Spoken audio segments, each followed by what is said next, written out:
Next is Hurooful Madda. The meaning of mud is to stretch or prolong. There are three letters of mud. Alif Madda.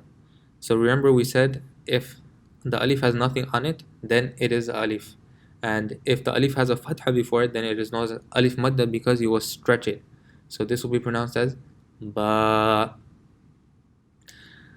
And the next is waw madda. If a waw sakin, remember we learned what a sakin is. If a waw has a sukun on it, then it is known as waw sakin.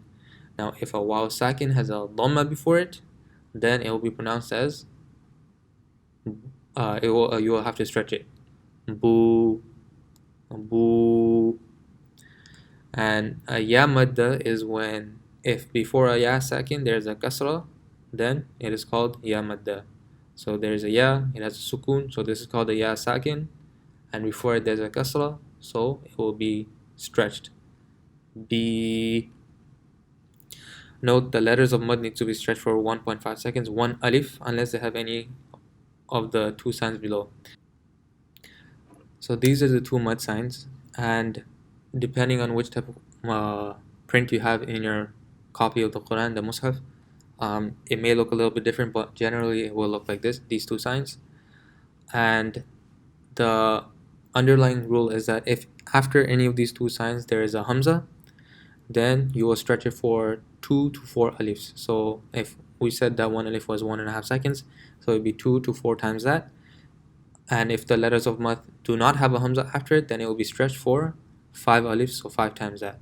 Now there are differences of opinion, but 2 to 4 alifs, if you stretch it anywhere between that, it is acceptable. And when the case comes there is no hamza after it, then you'll stretch it for 5 alifs.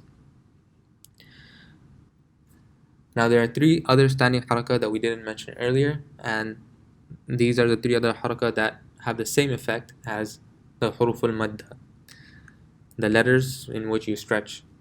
So there's a standing fatha which will have the exact same effect as alif madda, so it will have a a sound. Standing kasra will have a e sound, same as ya madda, and the upside down dhamma will have the same effect as a waw madda, which is a oo sound. Now before moving on, I just want to go back.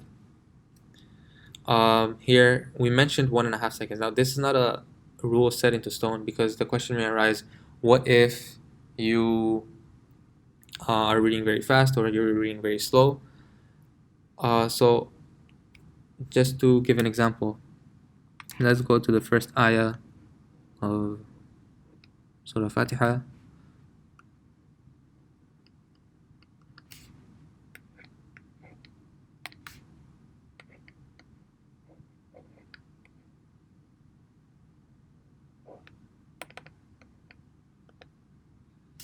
So we have Alhamdu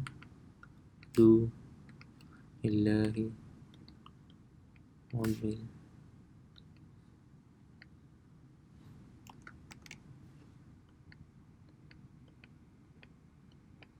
Alameen. Right, so here we have 3 places where we have to stretch. So we have the standing fatha here.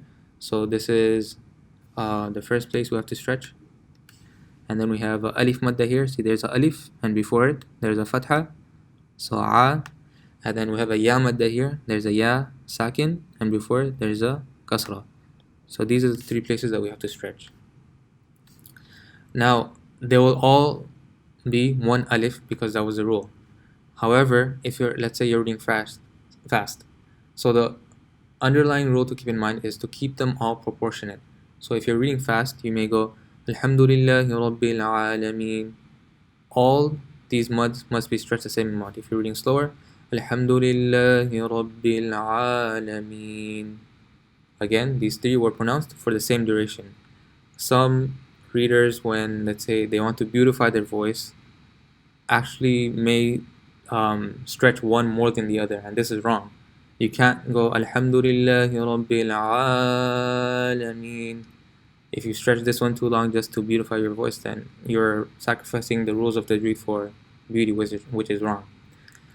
The ending, however, it is permissible to stretch this. It is very common. You may hear a lot of Qurra or reciters of the Quran stretch the ending. that is permissible to stretch this for a longer period of time. Most of the time you hear Alhamdulillahi Rabbil Alameen. That is permissible, however, we'll not go into the rules of why that is. It's usually at the end of the ayah. If there is a mud, if there are huruf madda, then it is permissible to stretch it for a longer amount.